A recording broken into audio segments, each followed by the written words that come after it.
इस एक जड़ी बूटी से मैदे की जलन और कमर दर्द ये हमेशा के लिए ख़त्म हो सकता है।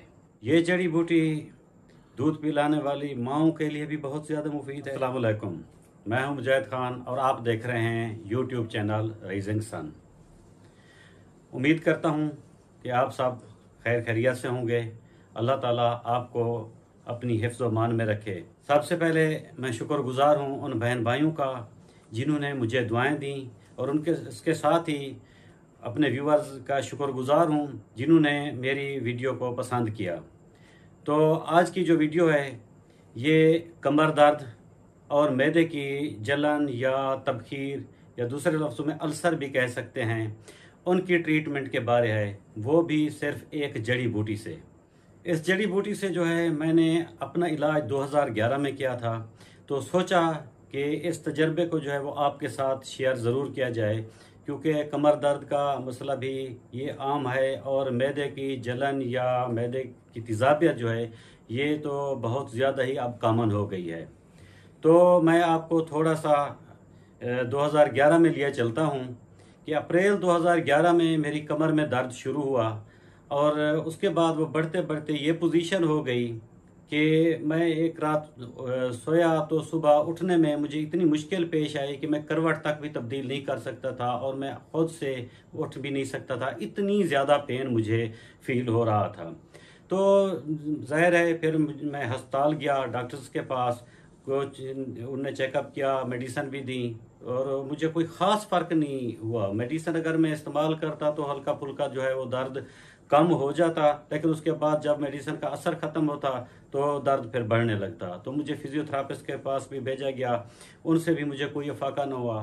फिर मैं यहाँ से जो है वो मुल्तान गया, अपना उस वक्त जो था जवेद साहब, उनके पास मैंने कोई तकरीबन 3-4 माह जो है वो उनका इलाज किया, लेकिन मुझे कोई ख़ास फ़र्क महसूस नहीं हुआ। दवाई इस्तेमाल करते हुए भी मुझे लगता कि शायद जो है मेरी कमर जो है जकड़न का शिकार है।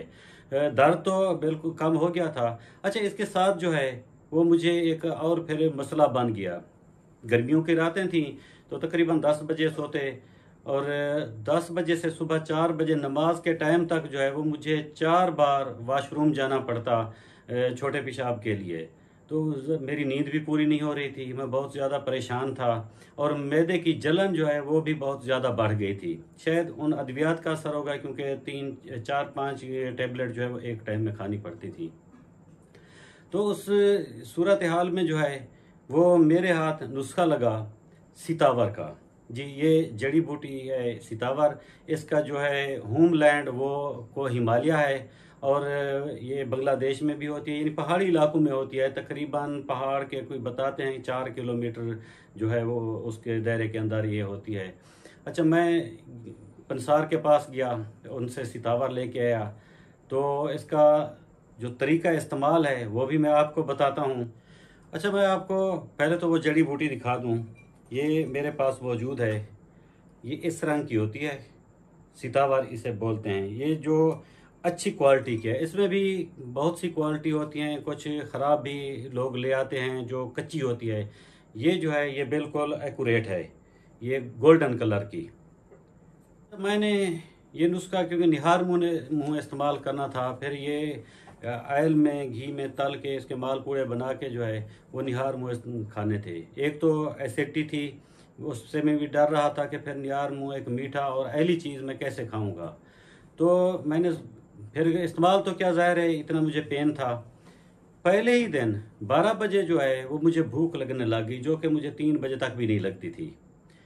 अच्छा, मुझे खुशी हुई कि मेरी तबीयत ठीक हो रही है। शाम तक मुझे महसूस हुआ कि मेरा आधा कमर का दर्द जो है वो गायब हो गया है। मैंने इसे मुतवातिर इस्तेमाल करना शुरू कर दिया। मैंने 15 दिन तकरीबन ये नुस्खा इस्तेमाल किया और उसके बाद ये कंडीशन होगी कि मुझे ऐसे लगता था कि मेरी कानों की लोगों से जो है ना ये खून निकल पड़ेगा। इतनी ज़्यादा चेहरा जो है वो बिल्कुल रेड सुर्खी आ गई फेस पे। तो उसके बाद अल्हम्दुलिल्लाह मुझे 2011 से आज तक कमर का दर्द नहीं हुआ और तेज़ाबियत वो बद परहेजी अगर करने लगूँ 4-5 साल तक तो बिल्कुल नहीं हुई, लेकिन बद परहेजी जैसे बंदा कर लेता है, कोई अचार है अगर वो चख लिया, कोई खट्टी वगैरह चीज़, तो फिर उससे मुझे तेज़ाबियत फील होती है। मैं फिर वक्तन फ़क्तन इस्तेमाल कर लेता हूँ और अल्हम्दुलिल्लाह मेरी तबीयत ठीक रहती है। अब आते हैं इसके तरीका इस्तेमाल की तरफ। तो आपने जो है जिसको भी ज़रूरत हो उसने एक एक तोले की जो है अलहदा खुराकें लेनी है। पहले दिन आप बेशक सिर्फ 5 खुराकें ले लें, ये तकरीबन मेरे ख्याल में कोई 20-30 रुपए तोला मिल जाएगी आपको, अच्छी किस्म की जो है, ये इतनी महंगी भी नहीं है। तो उसके एक तोला जो है वो रात को पानी में भिगो कर रखना है।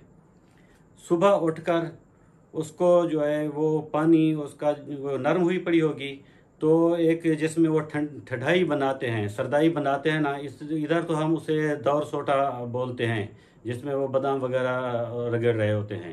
तो नहीं पता कि आपके यहाँ उसको क्या कहते हैं, लेकिन उम्मीद है आपको समझ आ गई होगी। उसमें इसे डाल के रगड़ना है।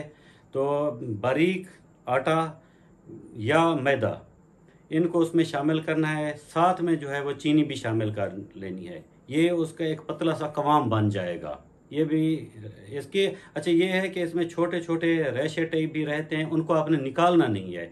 इस जो कुछ जड़ी बूटी का है इसको किसी चीज़ को बाहर नहीं निकालना। फिर आपने कढ़ाई जो है वो चूल्हे पर लगानी है, उसमें घी डाल के तो इनको वो मालपूड़े बनाने हैं इसके फ्राई। ये तकरीबन 1 तोले के 7 के करीब करीब 6-7-8 मालपूड़े बन जाते हैं। अच्छा ये कुछ ये है कि जलने भी जल्दी लगते हैं, इनको जलने भी नहीं देना ज़्यादा। उनको अपने नाश्ते में इस्तेमाल करना है। अल्हम्दुलिल्लाह आपको इन 2 बीमारियों से तो फ़ायदा होगा ही होगा, लेकिन उसके अलावा जो है ये बहुत ज़्यादा काम की चीज़ है। जो ख़वातीन जो है दूध पिलाने वाली, उनके दूध में इससे इजाफ़ा होता है। जो मर्दों में अपना मर्दाना बांझपन की बीमारी होती है उसमें भी ये बहुत ज़्यादा मुफीद है। इसके इतने ज़्यादा फ़वाइद हैं, इस पर तकरीबन मेरे ख्याल में अगर हम बनाना चाहें तो घंटे की वीडियो हो जाएगी। ये मेरे ख्याल में आपको समझ आ गया होगा। इसके बहुत ज़्यादा फ़वाइद हैं, आप इसे इस्तेमाल करें और अल्लाह ताला आपको शिफाए कामिला अता फरमाएगा। मुझे भी दुआओं में याद रखिएगा। मिलते हैं फिर नेक्स्ट वीडियो में।